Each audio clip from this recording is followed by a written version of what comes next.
အားလုံးမင်္ဂလာပါကျွန်တော် Obvious Electrical Knowledge Channel နဲ့ပြန်လည်ပြီးတော့ကြိုဆိုလိုက်ပါတယ်ကျွန်တော်ဒီနေ့ပြောပြမယ့်အကြောင်းအရာလေးကဒီ on delay timer ပေါ့နော်ဒီ on delay timer ကိုဘယ်လိုမျိုးသုံးစွဲရမလဲပေါ့နော်ဘယ်လိုမျိုးသုံးစွဲရမလဲသူ့ရဲ့အလုပ်လုပ်ပုံကဘယ်လိုမျိုးလဲသူ့ကိုဘယ်နေရာတွေမှာသုံးကြလဲပေါ့ဘယ်နေရာတွေမှာသုံးကြလဲဆိုလို့ရှိရင်ကျွန်တော်တို့ဒီလုပ်တစ်ခုပေါ့နော်လုပ်တစ်ခုကိုဒီမီးပေးလိုက်တဲ့အချိန်တွေမှာစပြီးတော့မ run အောင်ပေါ့နော်စပြီးအလုံးမလုပ်အောင်ပေါ့အဲ့ဒီအလုံးမလုပ်အောင်ဆိုလို့ရှိရင်ကျွန်တော်တို့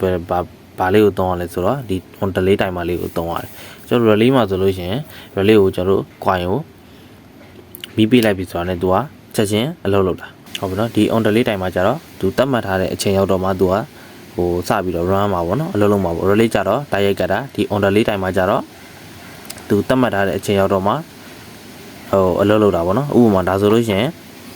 တော့ပေါ့နော်စက္ကန့်ဆိုလို့ရှိရင်သူပေးထားတယ်30စက္ကန့်ဆိုကျွန်တော်တို့က5စက္ကန့်ထားလိုက်မယ်ပေါ့နော်5စက္ကန့်ထားမယ်ဆိုလို့ရှိရင်ဒီ coin ကိုမီးပေးပြီးတော့5စက္ကန့်ကြာတော့မှသူကအလုပ်လုပ်မှာဟုတ်ပြီနော်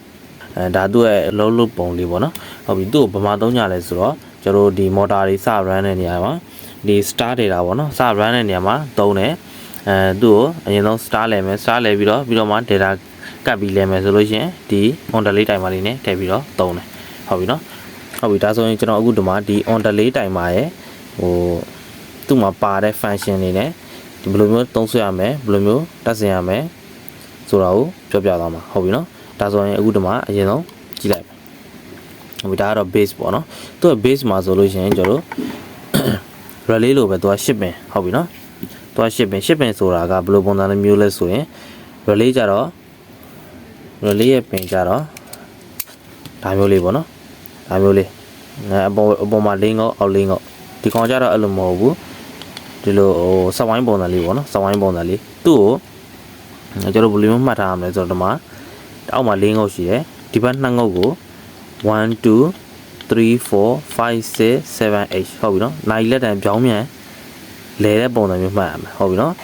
နိုင်လက်တံအမှန်တကယ်ဆိုလို့ရှိရင်ဒီလိုလဲတာကျွန်တော်တို့ကပြောင်းမြန်ပြန်မှတ်ရမယ်ဒီလိုပြန်လဲတာဟုတ်ပြီနော်အောက်လေးငုတ်ကဒီဘက်နှစ်ငုတ်ကနေစပြီးတော့မှတ်ရမယ်1 2 3 4 5 6 7 8ဟုတ်ပြီနော်ဒါသူ့ရဲ့အခြေ base ပေါ့နော်ဟုတ်ပြီနောက်ဒီမှာကဒီမှာလည်းပါတယ်ဟုတ်ပြီနော်1 2မြင်မယ်တဲ့နော်1 2 3 4 5 6 7 8ဟုတ်ပြီနော်သူကြတော့ဒီလိုကြည့်မယ်ဆိုရင်နိုင်တက်တန်ကိုဒဲဖြစ်သွားဟုတ်ပြီနော်အဲ့ဒါကိုကျတော့ဒီလိုပြန်ကတ်မယ်ဆိုလို့ရှိရင်ဒီလိုပြန်လဲသွားမှာပေါ့ဟုတ်ပြီနော်ဟုတ်ပြီဒါဆိုရင်ဒီ connection ကိုရင်ကြည့်မယ် connection မှာကဘာလဲဆိုရင်ဒီမှာ2နဲ့7 import တဲ့ဟုတ်ပြီနော် relay မှာလည်း2နဲ့7 import ပဲ coin ပဲဟုတ်ပြီနော် AC ဆိုလို့ရှိရင်220ပေးရမယ် DC ဆိုလို့ရှိရင်ဟိုတွဲဖို့သို့မဟုတ်24ဖို့ဒါမှမဟုတ်48ဖို့ဒါသူပေးထားတဲ့ဘိုးလိုက်ကိုကျွန်တော်တို့ကထည့်ပေးရမှာဟုတ်ပြီနော်ဒါ AC ဖြစ်တဲ့အတွက်ကြောင့်မလို့2နဲ့7က220ဖို့ကျွန်တော်တို့ကပေးရမယ်ဟုတ်ပြီနော်220ပေးလိုက်ပြီဒါဆိုလို့ရှိရင်ဒီမှာ134ဟုတ်ပြီနော်134ဆိုတော့ဒီမှာကြည့်မယ်1ရယ်3ရယ်4ရယ်ဟုတ်ပြီနော်1ရယ်3ရယ်4ရယ်ကဘာလဲဆိုရင် NORC ပေါ့နော်ဒီဘက်တစ်ချမ်းဖြစ်သွား1က common 3က NO 4က NC ဟုတ်ပြီနော်ဘာဖြစ်လို့4က NC လို့ပြောရလဲဆိုရင် common နဲ့ဓာတ်ရိုက်ထိစပ်နေလို့ဟုတ်ပြီနော်ဒီလိုတာမန်ချင်းတွေမှာ common နဲ့ဓာတ်ရိုက်ထိစပ်နေတဲ့ငုတ်က NC ငုတ် common နဲ့ဓာတ်ရိုက်ထိစပ်မှုမရှိတဲ့ငုတ်က NO ငုတ်ဟုတ်ပြီနော်134ဒီမှာနော်134ဒါရဲ့ဒီကောင်တစ်ချမ်းရဒီဘက်နှစ်ငုတ်ကတစ်ချမ်းဟုတ်ပြီနော်ဒါဆိုလို့ရှိရင်ဘာကြမလဲဆိုတော့ H5 ဟုတ်ပြီနော် H5 ဆိုတာဘယ်ဥစ္စာလဲဒီမှာ H5 ဒီအလဲနှစ်ငုတ်ကအလဲငုတ်နဲ့ဒီအလဲတစ်ငုတ်1နဲ့3 4နဲ့ကတစ်ချမ်းဒီဘက် H နဲ့5 6နဲ့ကတစ်ချမ်းဟုတ်ပြီနော်ဒါကြတော့ဘယ်လိုအလဲမှတ်လို့ရမလဲဆိုရင်သူပေးထားတာကအဲ့ငုတ်က4 5တဲ့ဒီဘက်ငုတ်ပေါ့နော်တစ်ချမ်းစီပေါ့4နဲ့5နဲ့အလဲနှစ်ငုတ်ကဟုတ်ပြီနော်အလဲနှစ်ငုတ်ကကျွန်တော် NC လို့တတ်မှတ်ကြမယ်ဒီမှာ3နဲ့6နဲ့က NO လို့တတ်မှတ်ကြမယ်ဟုတ်ပြီနော် ဒါဆိုရင်ကိုမောက1နဲ့8နဲ့2နဲ့7ကကြတော့ဘာလဲဆိုရင်ဟို coin ငုတ်ဟုတ်ပြီနော်သူက relay လို့ပဲလောက်တာဟုတ်ပြီနော်စပြီးတော့ကျွန်တော်ဟိုစပြီးတော့လုံးမယ်ဆိုလို့ချင်းဘယ်လိုလုပ်မလဲဆိုတော့ဒီ drawing လေးကိုကြည့်ပြီးတော့လောက်ပို့ပြီးတော့အဆင်ပြေတယ်ဟုတ်ပြီနော်နှစ်နဲ့9နဲ့က coin 1 3 4ကြတော့တချမ်း NORC တချမ်းဟုတ်ပြီနော်နောက်ထပ်665ကြတော့ NORC တချမ်းဟုတ်ပြီနော်ဒါလေးကိုကြည့်ပြီးတော့လုပ်ရင်ပို့ပြီးတော့လွယ်တယ်အဆင်ပြေတယ်ဟုတ်ပြီကျွန်တော်တို့ဒီ timer ကိုသုံးမယ်ဆိုရင်ဒီ drawing ကြည့်ပြီးတော့သုံးမယ်ပေါ့နော်ဟုတ်ပြီကွန်မွန်ကကျွန်တော် line ကြိုးထည့်လိုက်မယ်ကွန်မွန် line ကြိုးထည့်ပြီးတော့ကျွန်တော်ဒီဟိုစက္ကန့်စောင့်ပြီးတော့လုံသုံးမဲ့နေရာပေါ့နော်သုံးမဲ့နေရာကိုကျွန်တော်တို့ဘာတော့ထည့်သုံးအောင်မလဲဆိုတော့ NO ကိုထည့်ပြီးတော့သုံးရမယ်ဟုတ်ပြီနော်ချမ်းနှစ်ချမ်းလုံးသုံးမယ်ဆိုရင်ဟုတ်ပြီဒီဘက်တစ်ချမ်းလဲသုံးမယ်ဒီဘက်ချမ်းလဲသုံးမယ်ဆိုလို့ချင်းအဲ့ဒီဟိုလုံသုံးမဲ့အထွက်ကကျွန်တော် NO ကိုပဲထည့်ပြီးတော့သုံးရမယ်ဟုတ်ပြီနော် SEO သုံးမယ်ဆိုလို့ချင်းကျွန်တော်စပြီးတော့ဟိုမိပိလိုက်ပြီးဆိုရင်ဒီကောင်တိုင်မှာမှတ်မှာကိုတက်မှတ်ထားတဲ့တိုင်မှာအချိန်ရောက်ပြီဆိုတော့မှဒီကောင်NO နဲ့ NC ဖြစ်သွားမှာနော်ဒီဘက်ငုတ်ကနေဒီကိုဘတ်ဆိုတော့လာကတ်လိုက်မှာဒီကိုကတ်မှာဟုတ်ပြီနော်ဒီဘက်ငုတ်ကလည်းအဲ့လိုပဲဒီဘက်ကိုလာပြီးတော့ကတ်မှာဟုတ်ပြီဒါဆိုလို့ရှိရင်သူ့ရဲ့အလုပ်လုပ်ပုံနဲ့နားလည်ပြီးလို့ထင်တယ်ဟုတ်ပြီနော်နောက်တစ်ခုကဒီမှာကြည့်ဟုတ်ပြီနော်ဒီဘက်ချမ်းကအကွက်ကိုတစ်ချက်ကြည့်လိုက်မယ်ဒီဘက်ချမ်းအကွက်ကိုကြည့်မယ်ဆိုတော့ဘာလဲဆိုရင်သူကဒီမှာပေးထားတယ်တဲ့ဒီမှာ4000ကွက်လေးပေါ့နော်ဒါအကုန်လုံးခြုံပြီးကြည့်လိုက်မယ်ဆိုလို့ရှိရင်1 2 3 4ဟုတ်ပြီနော်ဒီမှာ1ဆိုတော့ဒီဘက်ကွက်က1ဒီကွက်လေးပေါ့နော်ဒီကွက်လေးမြင်လားမသိဘူးနော်ဒီကွက်လေးကဘယ်လိုပုံစံမျိုးလဲဆိုရင်1 2 3 4ဟုတ်ပြီနော်ဒီမှာဒါလေးကပိုရှင်းမှတင်တယ်ဟုတ်ပြီနော်1 2 3 4ဟုတ်ပြီနော်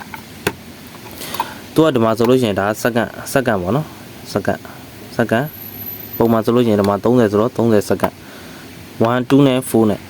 2နဲ့4နဲ့တဲ့2နဲ့4နဲ့ဒါ 0.5 စက္ကန့်တဲ့ဒီလိုကျွန်တော်ဒီထဲမှာငုတ်လေးပါတယ်ကျွန်တော်ဒါလေးကိုရင်ဖွင့်ပြမယ်နော်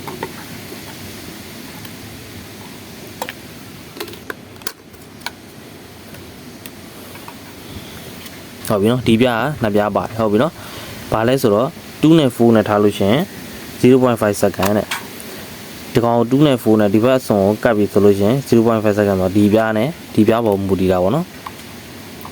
ဒီပြားနဲ့သက်ဆိုင်တာပေါ့ဟုတ်ပြီနော်အခုဒီမှာနှစ်ပြားဆုံးခွာလိုက်ပြီနှစ်ပြားဆုံးခွာလိုက်ပြီဆိုတော့ဒီမှာပါမလဲဆိုတော့ဒီမှာငုတ်ကလေးပါတယ်ဒီလားဒီကောင်လေးကိုဟိုဘက်ဒီဘက်ကစားလို့ရတယ်ဟုတ်ပြီနော်ဒါက1 2 3 4ဒီမှာလည်းပါတယ်ဟုတ်ပြီနော်1 2 3 4ဟုတ်ပြီနော်မြင်မယ်လို့ထင်တယ်နော်ဟုတ်ပြီသူကဘာလဲဆိုတော့ကျွန်တော်1 2 3 4ဘယ်လိုမျိုးလုပ်လဲဆိုရင်2နဲ့4နဲ့ဟုတ်ပြီသူထားတဲ့အတိုင်းထားလိုက်မယ်2နဲ့4နဲ့ဆိုရင် 0.5 စက္ကန့်ဒီပဲလုပ်မယ်ဒါဆိုလို့ရှိရင်ဟိုတစုံထိတင်ထားမယ်ဆိုလဲဒီလိုပေါ့နော်ဒီလိုမျိုးတစုံထိတင်ထားမယ်ဆိုလို့ရှိရင်လဲ1စက္ကန့်မပြေဘူးပေါ့နော်ဒါကိုပြောချင်တာသူကကိုကြိုက်တဲ့အချိန်ကိုရွေးချယ်ပြီးတော့သုံးလို့ရတယ်ပြီးတော့နောက်တစ်ခုက1နဲ့4နဲ့တဲ့1နဲ့4နဲ့ကြတော့1ကိုဒီကောင်ကိုဒီဘက်ကိုကတ်လိုက်မယ်ဟုတ်ပြီနော်ဒါဆိုရင်1နဲ့4နဲ့ဖြစ်သွားပြီ1နဲ့4နဲ့ကြတော့ဗာလဲဆိုတော့5စက္ကန့်နဲ့ဒီမှာသူပြောထားတယ်တဆုံးထိကိုသူက5စက္ကန့်ထိပဲရမယ်လို့ပြောတာဟုတ်ပြီနော်ဒါဆိုလို့ရှိရင်5စက္ကန့်ထိပဲရမယ်ဆိုတော့ကျွန်တော်တို့ကဒီတစ်ဝက်မှာထားမယ်ဆိုလို့ရှိရင်တော်တော်မှာဒါဆိုလို့ရှိရင်0ဒါဆိုလို့ရှိရင်5စက္ကန့်ဒါဆိုလို့ရှိရင်ဟောပေါ့2စက္ကန့်ခွဲပေါ့နော်2စက္ကန့်ခွဲဒါမျိုးပေါ့ဒါမျိုးထားပြီးတော့သုံးလို့ရတယ်နောက်တစ်ခုက2နဲ့3နဲ့ဟုတ်ပြီနော်2နဲ့3နဲ့ဘာလဲဆိုရင်30စက္ကန့်2နဲ့3နဲ့ဆိုတော့ဒီကောင်ဒီဘက်ပို့မယ်ပြီးရင်ဒါကိုဒီဘက်ကိုပြန်ပို့ဟုတ်ပြီနော်ဒါဆို2နဲ့3နဲ့ဖြစ်သွား2နဲ့3နဲ့ကဘာလဲဆိုလို့ရှင်စက္ကန့်30တဲ့ခုနကသူပေးထားတယ်ဒီမှာ30စက္ကန့်ဟုတ်ပြီနော်ဒီပြားနဲ့တူသွားပြီဆုံးထိထားရင်30စက္ကန့်ထိထားလို့ရမယ်တဝက်ထားလို့ရှင်15စက္ကန့်ထားလို့ရမယ်ဟုတ်ပြီဒါကိုပြောတာနောက်တစ်ခုက1နဲ့3နဲ့1နဲ့3နဲ့ဆိုတော့ဒီကောင်ကို1ဘက်ကိုပြန်ချိန်လိုက်မယ်1ဘက်ကိုပြန်ချိန်လိုက်မယ်ဆိုတော့ဘာဖြစ်သွားမလဲဆိုရင်3မိနစ်ထိရမယ်ဟုတ်နော်တစုံထိတင်3မိနစ်ထိရမယ်တဝက်ထားလို့ရှိရင်1မိနစ်ခွဲထိရမယ်ဟုတ်ပြီဒါကိုပြောတာ ဟုတ်ပြီနော်အဲ့လိုပုံစံနဲ့ကျွန်တော်တို့ကြိုက်တဲ့အချိန်ကိုယူပြီးတော့သုံးလို့ရတယ်ဒီမှာဆိုလို့ရှိရင်လည်း3မိနစ်ထိရတယ်ဟုတ်ပြီနော်အဲ့ဆိုကျွန်တော်ဒါလေးကိုပြန်ပြီးတော့တက်လိုက်ပါမယ်ဟုတ်ပြီဒါဆိုရင်ကျွန်တော်အခုဒီ relay မှာပေါ့နော် relay ဗီဒီယိုလို့တော့ကျွန်တော်မပြောပြခဲ့တဲ့ဟာလေးပေါ့နော်ပြန်ပြောပြမယ်ဘာလို့ဆိုတော့ဒီထဲမှာ spline ရှိတယ်ဟုတ်ပြီနော်ဒီမှာ spline လေးအဲ့ spline လေးကဘယ်လိုမျိုးလုပ်လဲဆိုတော့ကျွန်တော်ဒီမှာ anno contact ရှိတယ်ဟုတ်ပြီနော် anno con common ပေါ့နော် common ပေါ့ဒီကနေဝင်လာတယ်အဲ့တော့ဒီကနေဝင်လာဒီမှာကြိုးတိုင်းဝင်သွားတယ်ဝင်သွားပြီးဒီမှာကြီးပြားလေးရှိတယ်သူကြီးပြားကိုသူကဒီကွန်ရလှုပ်ပြီးဆိုလို့ရှိရင်ဆွဲကပ်လိုက်တာဆွဲကပ်လိုက်တဲ့အတွက်ကြောင့်မို့လို့ဒီ spline လေးကကန်ပြီးတော့ spline ဆွဲဆန့်လိုက်တဲ့သဘောမျိုးဖြစ်သွားတာပေါ့နော်ဆွဲဆန့်လိုက်တဲ့အတွက်ကြောင့်မို့လို့ဒီကောင်ကဒီကိုကတ်တယ် spline ကအပေါ်မှာပတ်တာလေးပုံစံနဲ့တုံးထားတဲ့အတွက်ကြောင့်မို့လို့ spline ကဆွဲကားတော့ကွန်ကိုပြန်ပြီးတော့မီးမရှိတော့ဘူးဆိုလို့ရှိရင်ပြန်ပြီးတော့လွတ်သွားတယ်လွတ်သွားပြီးပုံမှန်အနေထားကိုပြန်ရောက်သွားတယ်ဘာလို့လဲဆိုရင်ဒီ spline လေးကဆွဲထားတဲ့အတွက်ကြောင့်မို့လို့ဟုတ်ပြီနော်ဒါလေးပြောဖို့ကြံခဲ့တယ်ဟုတ်ပြီဒါလည်းဒါဆိုလို့ရှိရင်နားလည်မယ်လို့တင်တယ်ဒီမှာဒီတိုင်မာပေါ့နော်မီးထည့်ပြီးတော့ကျွန်တော်တစ်ချက်စမ်းပြမယ်ဒါနဲ့စမ်းပြမယ်နော်ဟုတ်ပြီကျွန်တော်အခုဒီမှာanno နဲ့ nc ကိုပိုက်လော်မီနှလုံးနဲ့တွဲပြီးတော့စမ်းပြမယ်ဟုတ်ပြီနော်ဒီဆုံးဒီ base ကိုချွတ်လိုက်မယ် base ကိုချွတ်လို့ရပြီဆိုလို့ရှိရင်ကျွန်တော်က coin ကိုအရင်ဆုံးပေးလိုက်မယ်အရင် coin ကိုအရင်ပေးမယ်ဆိုတော့သူ့ပုံစံတိုင်းပဲ2နဲ့7 2နဲ့7က coin ဟုတ်ပြီနော်2နဲ့7ကိုအရင်ဆုံးပြီးပေးလိုက်မယ်ကြိုက်တာကို neutral fill ထည့်လို့ရတယ်ဟုတ်ပြီနော်ကျွန်တော်2ကို neutral ထည့်လိုက်တယ်7ကို fill ထည့်လိုက်တယ်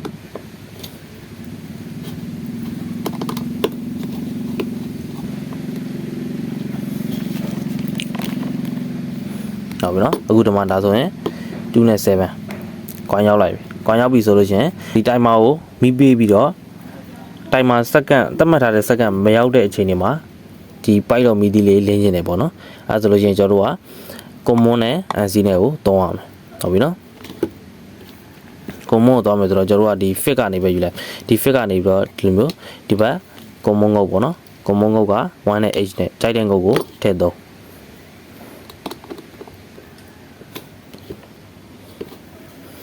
ဟုတ်ပြီနော်ဒီမှာ h ကိုသုံးလိုက်တဲ့အတွက်ကြောင့်မလို့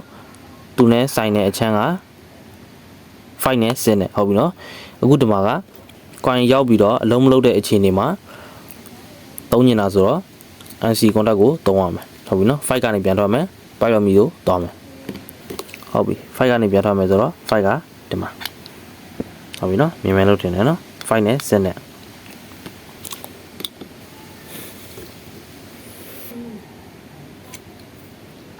ဟုတ်ပြီကျွန်တော်အခု neutral ကိုထည့်မယ် neutral ကိုဒီကနေပဲယူလိုက်မယ်ဟုတ်ပြီနော်ကျွန်တော် point လော်မီဒီကိုနှလုံးသုံးပါဆိုတော့ neutral ကိုတခါတည်းဒီဘက်မီကိုချမ်းမကူထားမယ်ဟုတ်ပြီနော်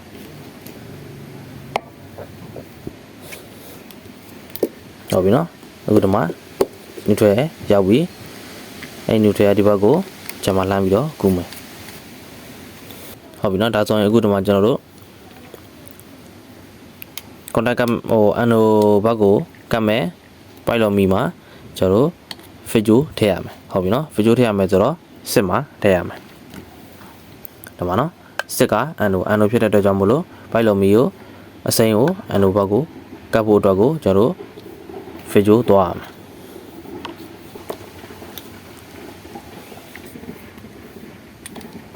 ဟုတ်ပြီနော်အခုဒီမှာတိုင်မှာဆင်ပြီးသွားပြီဆိုတော့ဟိုကတချမ်းနဲ့ဆင်တာနော်တိုင်မှာဆင်ပြီးသွားပြီဆိုတော့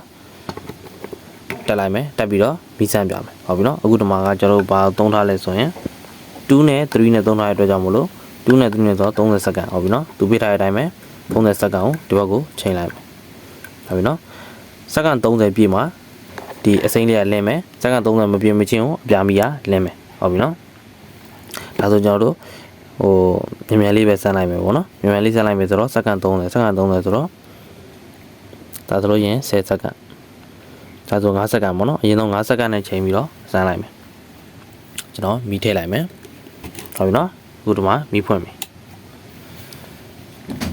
မီးဖွင့်လာပြီ5စက္ကန့်ပြည့်ရင်အစိမ်းလေးလင်းမယ်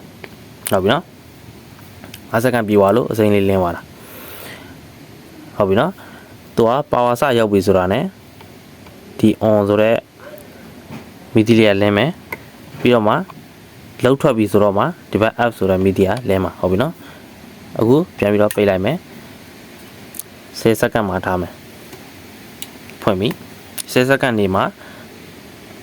ဒီပိုက်လောက်မီအစိမ်းအောင်လေးကလဲမယ်10စက္ကန့်မနေမချင်းကိုမရောက်မချင်းကိုဒီပိုက်လောက်မီအပြာရောင်လေးကလဲမယ်ဟုတ်ပြီ10စက္ကန့်ပြည့်တဲ့အတွက်ကြောင့်မလို့ဒါလေးကလင်းသွားတာ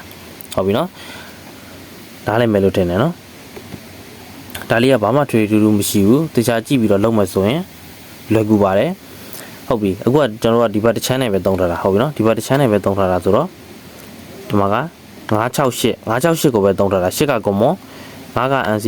6ကအန်လိုဟုတ်ပြီနော်ဒီဘက်တစ်ချမ်းကိုပဲသုံးထားတာကျွန်တော်ဒီဘက်ချမ်းနဲ့သုံးကျင်တယ်ဆိုလို့ရှိရင်လည်းရတယ်134ကိုသုံးလိုက်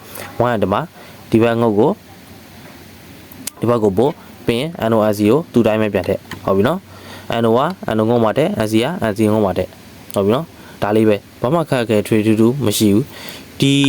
အချိန်နေဆိုတာလေကိုသုံးကျင်တဲ့အချိန်ကိုမှတ်လို့ရတယ်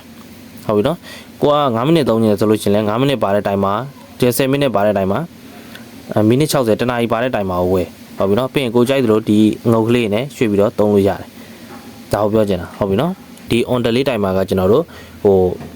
သူ့ကိုကွိုင်ဆပြီးတော့သူ့ကိုမီးပေးလိုက်ပြီဆိုလို့ရှိရင်သူကချက်ချင်းအလုံးမလုပ်ဘူးတတ်မှတ်ထားတဲ့အချိန်ကိုရောက်တော့မှ NO ကနေ NC ပြောင်းပြီးတော့အလုပ်လုပ်မှာပေါ့နော်တတ်မှတ်ထားတဲ့အချိန်ရောက်မှအလုပ်လုပ်မှာဒါက on delay တိုင်မှာရဲ့အလုပ်လုပ်ပုံပေါ့နော်ဟုတ်ပြီနောက်ထပ်ဟိုကျွန်တော်ဒီပြောခဲ့တဲ့ဒီ relay ပေါ့နော် relay ကကျွန်တော်တို့သူ့ကို coin